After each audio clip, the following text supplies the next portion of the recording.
Hi, guys, and welcome to another 7-minute lecture. We're looking at one of my favorite movies of all time today, Lawrence of Arabia. It's been one of my favorites since I was a teenager, and even though my taste in movies and books and all that has changed quite a lot since then, the quality of this movie ensures that it always stays high up on any list for me. Let's break it down into a number of different departments: the direction, the cinematography, the acting, the music, and the story.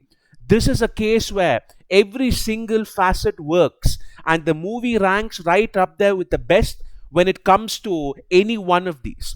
The direction is amazing. The director, David Lean, is considered one of the greatest filmmakers ever, especially in terms of making epic movies. His earlier films were smaller budget personal stories like Brief Encounter, Great Expectations, Oliver Twist, and all that, which were critically acclaimed, but his real masterpieces were the movies he made with a much more epic sort of scope, like The Bridge on the River Kwai, which incidentally was filmed in the country I'm from, Sri Lanka. Lawrence of Arabia, though, was the biggest movie of his career, and rightly so, in terms of budget, scope, critical acclaim, sweep, the ambition, the locations, everything. The movie is about a real life character, T.E. Lawrence, who's the brilliant but eccentric British soldier who played a huge role in uniting all the nomadic Arab tribes during the Great Arab Revolt in World War I, where all these nomadic Arabs, the Bedouin, rebelled against the Ottoman Empire and were aided by the British in this revolt. The way David Lean has choreographed some of the battle scenes are just incredible. I would encourage all of you to look up the scene Attack on Aqaba, Aqaba, Aqaba, which is a famous scene from the movie.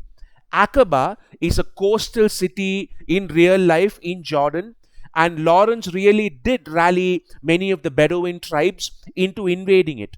And the way it's shot in the movie is spectacular. There is no CGI, there's no use of 3D models or anything. They've literally taken a coastal city right on the beach, and they've actually staged an invasion by camel and horse just for the movie. If you check out the scene on YouTube, it's available on YouTube.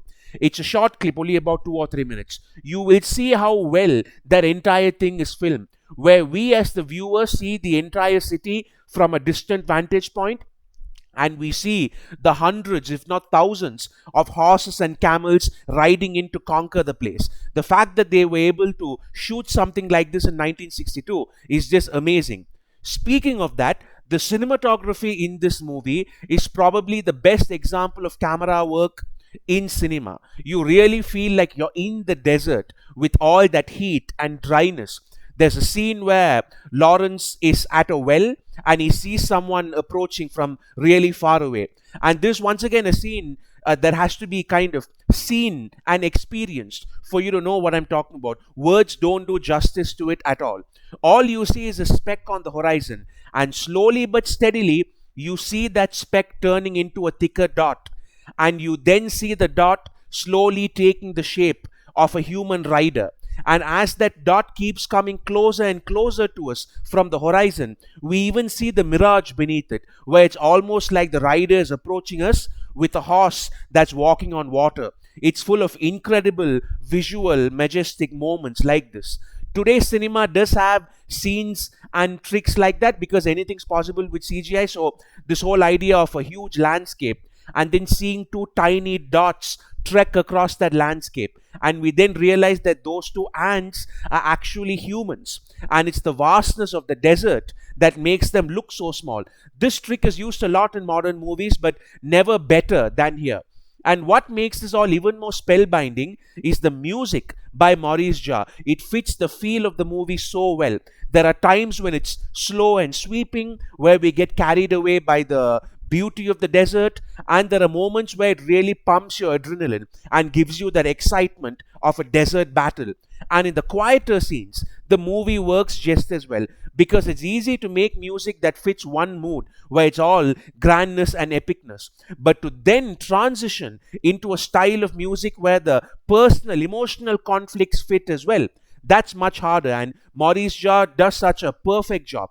And speaking of the personal moments, let's discuss the acting and the dialogue, which again rank up there with the greatest of all time. So the movie is a 10 out of 10 in terms of the large wide angle shots and all that, and it's also a 10 out of 10 in terms of the character portraits and the lines. Lawrence was an extremely complicated character in real life as well, in terms of his identity. And Peter O'Toole's performance here captures that identity conflict. It was as if he was born to play this role. Lawrence is torn between being English and Arab. He's torn being wanting adoration and wanting to be left alone. He's a gentle soul, but he's also a masochist and a sadist. There are moments where he's plagued by self-doubt, and there are moments where he just gets carried away with his own arrogance. It's a great example of a contradictory, larger-than-life character in the real world being turned into a contradictory, larger-than-life character on film as well, which is not an easy thing to do. There's a great cast of side characters as well, some of the best character actors of that generation. You have Claude Rains, Omar Sharif, Anthony Quinn, Jack Hawkins, and of course the man himself, Alec Guinness, playing Prince Faisal, the actual Prince Faisal. And all these performances really bring that world alive. The movie raises so many questions that are still relevant today as well. The way the Arabs were instigated by the British and the French to revolt against the Ottomans, to only then see the British and the French taking everything for themselves. The way the various Arab tribes keep squabbling and fighting amongst each other over these petty rivalries and blood feuds, instead of just uniting to resist all these external manipulators. The British first wanting the Arabs to fight as a disciplined, mechanized army in their own image, but Lawrence then saying, oh, hey guys, remember, you need to fight in your own style, the way the warriors of the desert have always fought. There are so many tidbits like this in the movie that are still so relevant to this day and age. So if you haven't seen it yet, please do yourself a favor and check it out, guys. It's almost 4 hours long, and it's not paced like a modern day summer blockbuster where there's an action scene every 2 minutes or so. But if you want a visual experience like nothing you've encountered before, and you want a Hollywood classic that still holds up in every way to this day, then you have to see Lawrence of Arabia. If you like content like this, please don't forget to share and subscribe. Thank you, take care, and I'll see you soon.